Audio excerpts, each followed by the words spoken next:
So that's what you've been saying about the situation of our dearly beloved Naira. Yeah, I say that because, I mean, that's the currency. That's our legal tender.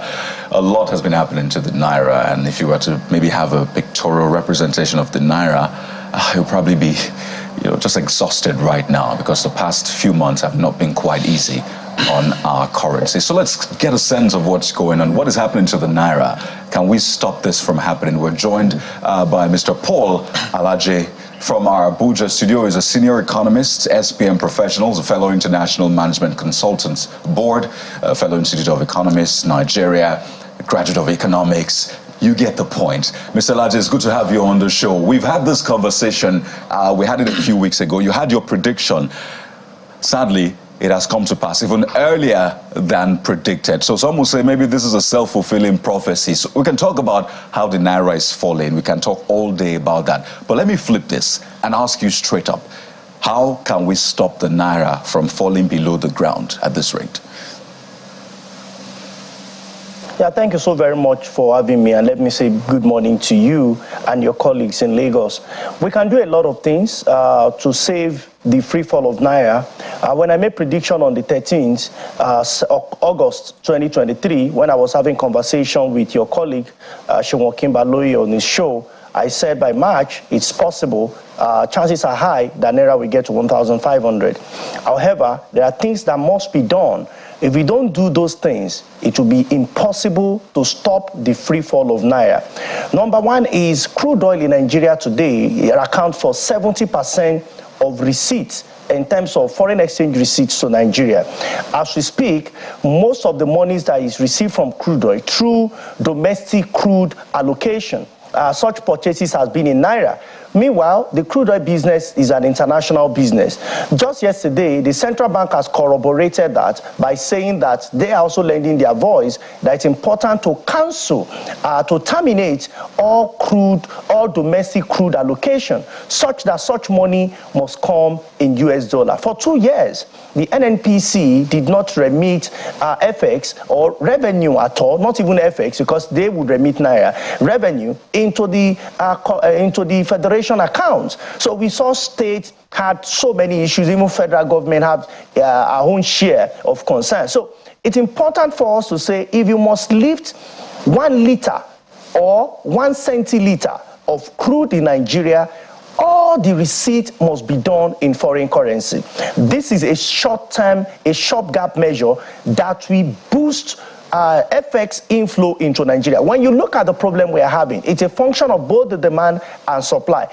Demand continues to expand. What is happening to supply? When you look at population growth rate, our consumption pattern as published by the Bureau of Statistics, the real challenge we have is that supply side of inflow of FX in Nigeria is emaciated. So our solution should be targeted towards supply, among other things. So this is a stopgap measure. Another stopgap measure that we need to put in place this moment today will be administrative in nature. We understand that there are some international organizations or multinational organizations, I beg your pardon, that lost faith in the Naira. So when sales is made maybe on weekly or monthly basis, it's possible they take those money to the parallel market to store value, because one of the characteristics of money, including Naira, is store of value apart from medium of exchange. So people have lost faith and they feel, how do we store value? This is what central bank and in fact the incumbent administration must do to communicate confidence and to ensure that that communication goes beyond words or circular that is put in the public place, for people to truly know that government is taking major decisions, stop the free flow, and also speak with the multinational organization to leave their money in Naira, such that if they need dollar, we can also make that available to them. Another thing is, it's also said that some persons, well, whether this is fully correct or not, it's subject to confirmation.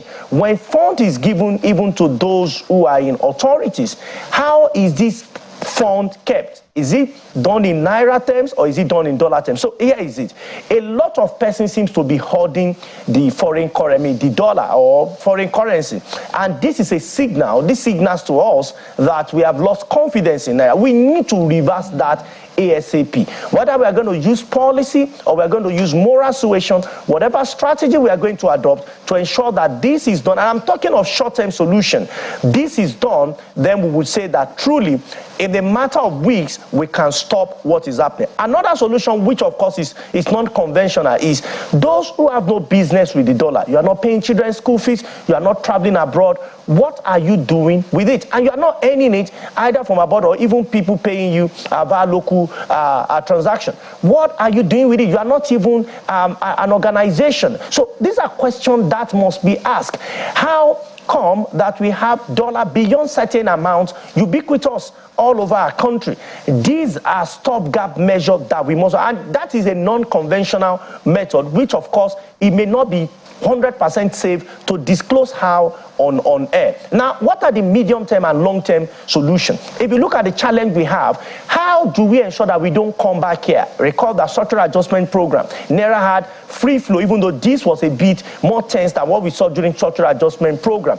Also check in 2015 what the exchange rate was. Between 2016 when we were in recession to 2020 when there was COVID, we saw a major fall. 2021, 2022, we also saw currency redesign. All the policies in order to keep Naira on the same way did not work until government started coming into the market and intervening. And of course, those in themselves were not long-term solutions. But what should we do? The real challenge we have is that apart from crude and sesame seed, how else do we earn the dollar? And I can tell you, which I've said on this show severally, that everything, even as we are having this show, without element of dollar, it should not have been possible for the television, for the mobile phone, for those being also around the world. And you are living in Nigeria, you must have consumed something that has element of dollar in it. So what else can we do to the rest of the world? This is what the Bureau of Statistics said. Over 80% of all our imports are finished product. PMS and so on and so forth, they are finished product. But only 5% of our exports are finished product. Even the crude oil is not finished. It has to be refined somewhere else. So can we change the tide? Can we support manufacturing sector such that we can have improved finished product? And I'm talking medium, long-term solution, 5 to 10 year solution. The challenge is that successive government have not really paid attention to this, hoping that those are long-term solutions. The truth is that if we don't start solving those problems today, there will be no future at all. So we need to work on plantation. I've seen some of the things trending yesterday, which you mentioned when you were rolling out the story at Motekun. How come that some persons stay in our bushes in rural parts of the country to kidnap people and ask for ransom? Can we convert these hideouts to farms? Can we convert them to farm in form of plantation? And government, federal government, we need to work with their state counterpart and local government to say that we want to convert this area that is idle to places where we can have youth corps members, among other persons that may want to volunteer, to farm on Nigerian soil, such that we can have improved output. This will have implication on inflation that is already 28.9%, which I believe will be increased by the time the Bureau of Statistics shares the December figure. So these are all of the things, among other things, time will not permit to share as to what will be the solution to reduce the impact of the free fall of Naira. Yeah, indeed. Before we even begin to get to, agriculture, the question is, are we doing some of those things that you already proposed, which has formed part of the conversation in recent times? If we consider that Dangote received 6 million barrels of crude from the NNPC as we begin to look forward to domestic production. What is the terms of, partnership between the NNPC and Dangote in terms of the receipt of those crude? Is payment being made in Naira or in dollars? And then the recent report that the company, the petrochemical company, is going to be importing crude from the US. Isn't that going to work against the system? And then shouldn't the purchase of crude in the last 1 month from NNPC have firmed up the Naira to a large extent? If the partnership was payment of for those crudes in dollars, even if it was in Naira, shouldn't it have firmed up the currency to an extent? I wonder if you catch my drift. Well, I did. I can tell you that if it's in Naira, we have not done anything. If you put 2 billion Naira, whatever the amount, if that money is not coming in the dollar, it is only when it comes in the dollar, in dollar terms, that we signal an increase in supply. Recall that I said, in economics, for you to clap, you need both the left and the right. So we have the demand side that is so potent, and we have an important supply side. So if you're going to sell maybe Dangote Refinery or NNPC or whatever it is, the payment for now must be in the dollar. When this is done, we will have revenue receipt. We said Dangote is going to import some millions of barrels, thousands of barrels, millions of barrels from the US. How is he going to pay? Is it going to be in the Naira or is it going to be in the dollar? NNPC, according, not my figures, according to the report that is shared recently, I think less than 48 hours ago, by the central bank, it is revealed that over the years, under the domestic crude allocation, NNPC have been paying, in fact, the report called it national oil, and in some parts, some paragraph, it called it NNPC. I think it's a report that many Nigerians we need to look at and to see how central bank technically grown because of the, maybe we should say, lack of cooperation between the NNPC and the central bank, of course, which is the government bank of Nigeria. It's important for us to know that if we don't have receipt in foreign currency of a commodity that is also depleting our foreign reserve, because check most of the things we import today, especially the crude, especially PMS, AGO, among other products that we import in Nigeria, the federal government or whosoever is importing, we have to pay in the dollar. How come we are now selling our own in local currency? So here is it. I understand that it's important for government to take some of these steps. Whether we have been taking these steps effectively is what I cannot tell you. But I tell you that if we have truly been taking effective steps from some of these policies to build the case, we will not be in this dire situation. It was mentioned in August, repeated in September, November, and of course in December. Unfortunately, rather than us moving towards the expected destination in terms of economic prosperity and saving the value of Naira, we are not there. So I doubt very much. Maybe now the president and the Central Bank of Nigeria, we now made it very compulsory that any liter of crude that is lifted from Nigeria, what must be paid must be the global currency, in this case the dollar. Among other things that Nigeria export, even when we are selling exportable products, what should come in as inflow should be hard currency, and such money should be registered first. It should first indicate with the central bank, and if we have seen what NAFEX have done, such currency may therefore be released in Naira terms. That is when we can beef up our reserve. If there is anything that is obvious, we are faced with severe crunch of supply side of foreign currency into our country. And if we don't, unfortunately, the situation may get worse than it already is now. All right, Mr. Alaje, you made some very strong points. So I'm wondering, as the policymakers are listening, do you think that they are majoring on the minor, which is why we're not seeing the kind of results we should be seeing? So that's my first question. The follow-up to that will be, given the fact that Dangote is now heading to get WTI instead of the Brent crude in terms of maybe price differential of 77.82, is this not a threat to our ambitious energy security that the GC of the NNPCL had talked about? Well, I must say that I wouldn't want to comment whether they are majoring on the minor, or they are not doing what they are supposed to do. I think my concern as economist will be that these are the right things to be done, and I would want authority, I would want to provide useful information and advice to authority to do the right thing, not just because of those in authority, but essentially because of Nigeria and the implication on us. Now, talking about Dangote Refinery, which your colleague asked me earlier, I must tell you that if we truly want to take Nigeria sporadically, quickly, out of the current economic quagmire that we find ourselves, it's important for us to provide security along our reserves and crude, especially, that is being stolen in the Niger Delta region. Just yesterday, the military, discovered another illegal refinery within the Niger Delta region. So if we say that we are not able to meet up with our quota,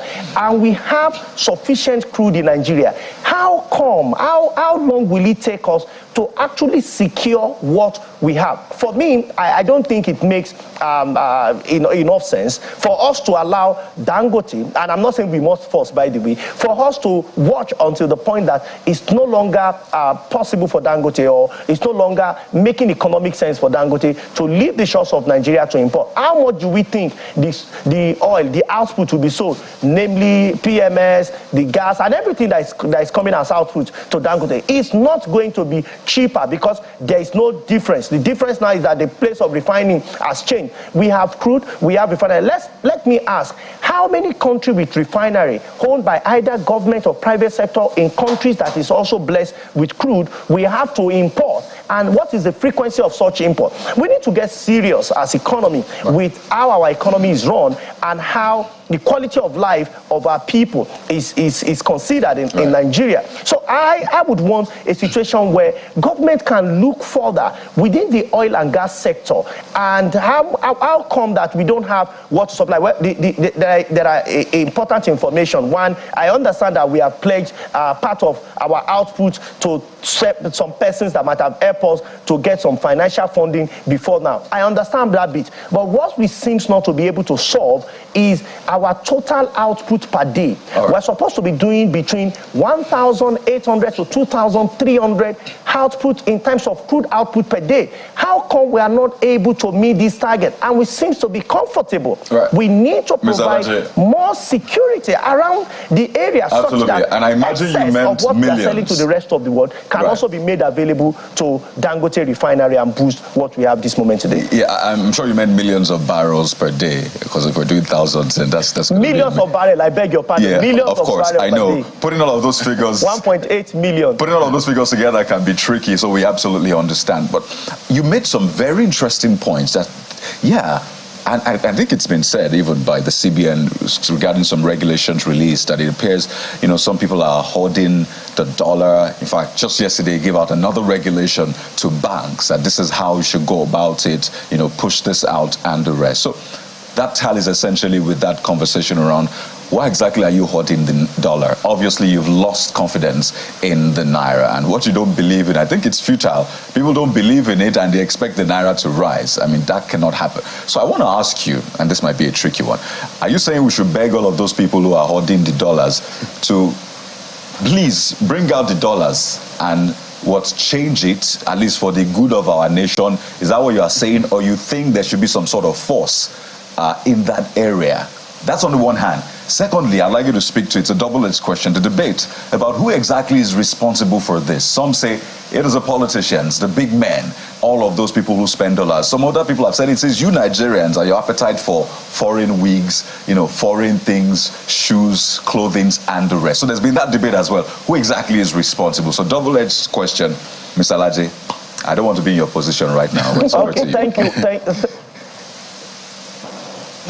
Thank you once again. Well, whether we're going to beg or not, I don't think we should run a begging economy. I think what we should do is to come up with policy that makes it difficult for people that have no business with USD to hold it either in their hands or in their pocket or in their bank account. And these things are possible. The truth is that this is not even the first time we will do this. For those who have been around for a longer period of time, between 1995 to 1998, similar policy was done. There was an honest meeting that was held with the BDC as of then as to why government would take an important decision, because Nigeria was seeing something close to this, even though the exchange rate was not this wide between the Naira and the dollar. So I think that it's important we go back to literature, which of course have also been documented by people in academia, as to how to stop this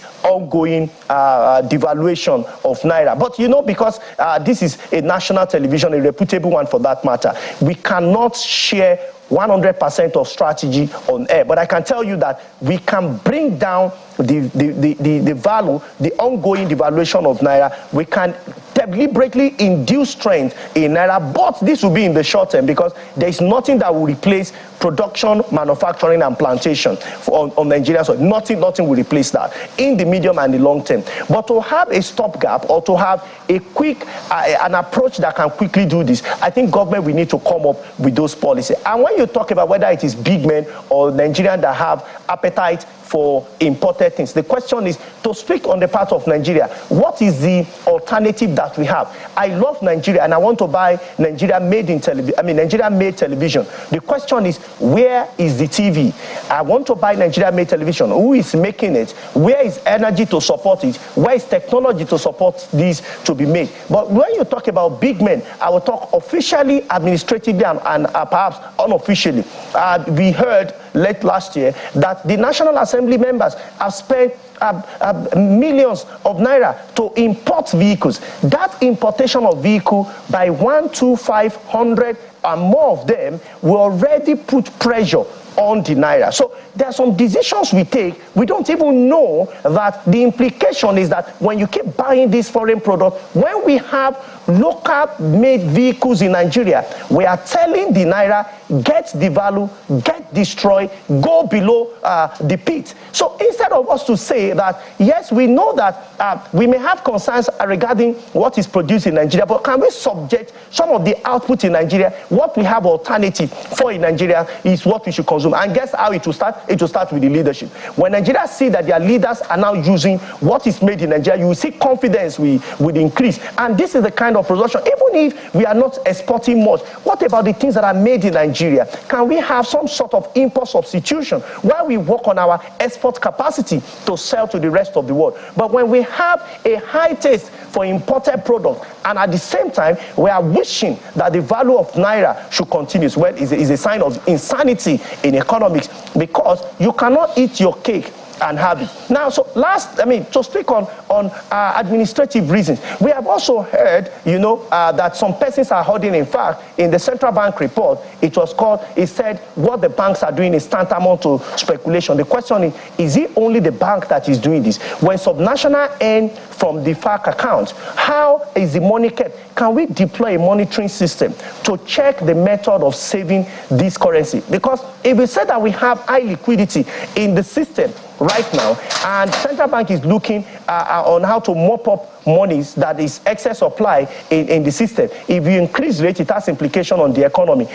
If you don't increase it, it also has implication on the economy. So, but where are all of these monies that we are looking for? Could it be that some of this money, we've had them in numbers registering as M2? In the real sense, they are not really M1 or M2, as economists have called them. Maybe this money have actually been converted to FX. So it's important for the government to have that honest conversation at Federal Executive Council. How are we keeping the monies that is shared at FARC? Recall that state and federal as well as local government now have access to more money. When subsidy was removed and there was a promotion of unification of naira, even though we're still trying to unify that, we have seen more money. We have seen what was here at FARC at 600 billion has grown to about 1.1, 1.4, 1.5, 1.6 trillion naira, and it means more money for them. So, but how is all of this shared, and how, in which currency are they kept, naira or in other currency, because of confidence? So if at that level, if banks don't have confidence in naira and they want to, they are withholding up to the point where they expect the value to fall so that they can declare more profit, and it's also happening among politicians, what do you now tell about people, ordinary Nigerians, also doing the same? So it's important for us to have this conversation such that we can instill confidence by not just this medium, short-term solution, but more importantly, production, manufacturing, and having plantation all around the soils of Nigeria. So I imagine in the coming period, we don't bring ourselves back into this quagmire. I imagine that an investigation into how FARC allocation is kept will provide some leads. And that talk about, people, a cabal hoarding dollars, those were the words used by the Imo State governor on our sister program just days ago, that a cabal is hoarding currency. I imagine that if investigation is done in that regard as well, it could also provide leads as to, where the dollars are. But against the backdrop of your advocacy that our crude oil receipts must be in dollars. I want you to tie that to this conversation about the dollarization of the economy, which is working against the Naira. Senior advocate Femi Falana has advocated that if we want our dollar to be, our currency, our Naira to be strong, that why can't we demand that the international community pays us in dollars for our own crude?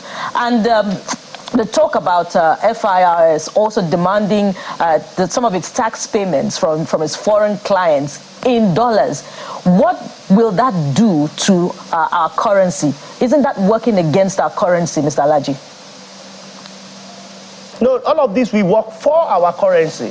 When international trade partners come to Nigeria and they have to pay taxes, such money should be paid in the dollars. It should be paid in hard currency.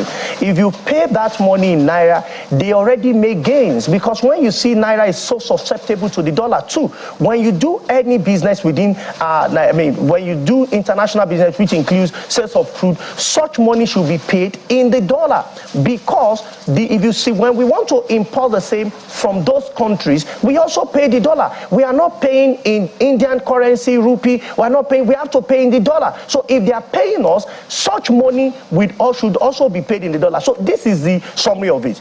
Anything that will boost the supply side of FX in Nigeria, government should ask, will it boost supply or will this increase demand? If it's going to boost supply, pay in the dollars. Once it is official, it's allowable by the law, pay in dollars. So whether it is FIRS or central bank or NNPC, whatever institution of government or even immigration, once the transaction is allowable by law to be paid in the dollar, pay in dollar terms to Nigeria, especially if the dollar will not be sourced within Nigeria. If the dollar will be sourced outside Nigeria, then it's important for us to have that receipt and declare to central bank or whosoever is responsible for keeping such money for the Nigerian government in the dollar. You are going to see an increase in supply side when demand remains the same. And I must also say that even the demand side, we need to look at it very well. We are not living in the time of excess. I must say the party is over.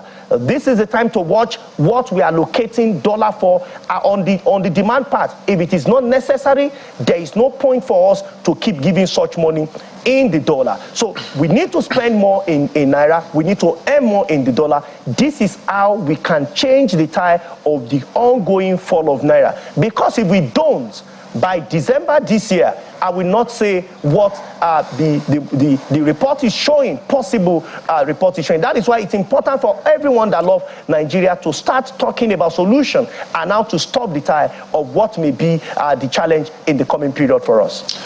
So there's a lot you said to unpack at the end of the day. So I wanted to ask, but you've answered in one way or the other, whether this measure of trying to, this dollar creation as much as possible is just to make sure we get out of this quagmire economically, or is standard for us to maintain a very stable economy. But let's push it further to the issue of inflation. And the numbers keep rising. We haven't seen for January. We're going to see that in this month, 28% or so.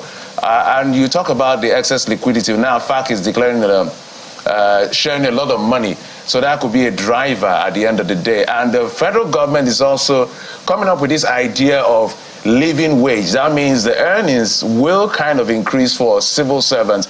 Don't you think this is going to convolute the entire system in terms of driving inflation, pushing excess liquidity, and now when they increase salaries of civil servants, of course, prices will increase again. So how do we manage that potential crisis that is coming? Well, inflation is expected to be between 29% and 30%, but it's not expected to go beyond 30.5% when January report is released. We'll wait for the Bureau of Statistics to share, but the expectation is between 9.2 to 30.5%. That in itself is too high inflation. The goal of government is that by the end of 2024, inflation should be around 21%, double-digit inflation. The central bank's target between 6 to 9%. So it means we need to do a lot. So Mr. Alhaji, maybe to add to your answer, Mr. Alhaji, to look at the problem, Mr. Alhaji, and start bringing out solutions from the problem. No, I wanted to add that in answering the question, 21.6%, is it even possible? Just to add to the questions as we begin to wind down.